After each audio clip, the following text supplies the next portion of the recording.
Topik berikutnya, gelombang petisi yang mengkritik Presiden Joko Widodo terus bergulir. Sivitas Akademika Universitas Muhammadiyah Yogyakarta mendesak Presiden Joko Widodo menjalankan kewajiban konstitusionalnya sebagai penyelenggara negara untuk mewujudkan pelaksanaan pemilu yang jujur dan adil.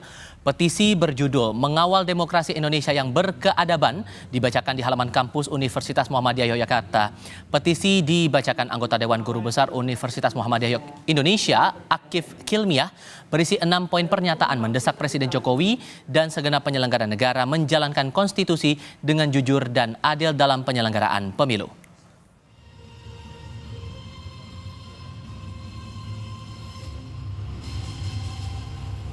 Mendesak Presiden Republik Indonesia menjalankan kewajiban konstitusionalnya sebagai penyelenggara negara untuk mewujudkan pelaksanaan pemilu 2024 yang jujur dan adil. Penggunaan fasilitas negara dengan segenap kewenangan yang dimiliki merupakan pelanggaran konstitusi yang serius. Kritik terhadap pemerintahan Joko Widodo juga diserukan Sivitas Akademika Universitas Padjadjaran. Seruan melibatkan perwakilan guru besar, dosen, alumni, hingga mahasiswa UNPAD. Seruan ini untuk mengembalikan kebijakan yang dianggap tidak sesuai dengan aturan demokrasi, terutama soal etika politik, mulai dari pelemahan KPK hingga Mahkamah Konstitusi yang membuat putusan yang meloloskan syarat Capres-Cawapres. Petisi ditandatangani 83 jajaran guru besar dan dosen UNPAD serta 1030 tanda tangan mahasiswa dan alumni.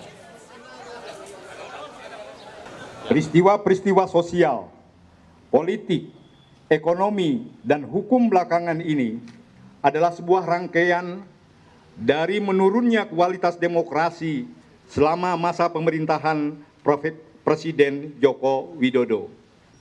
Nepotisme dan penyalahgunaan kekuasaan dalam syarat Capres-Cawapres dalam pemilu oleh Mahkamah Konstitusi, serta berbagai indikasi dan potensi pelanggaran etika lainnya adalah puncak gunung es dari diabaikannya kualitas institusi dalam proses pembangunan kontemporer di Indonesia.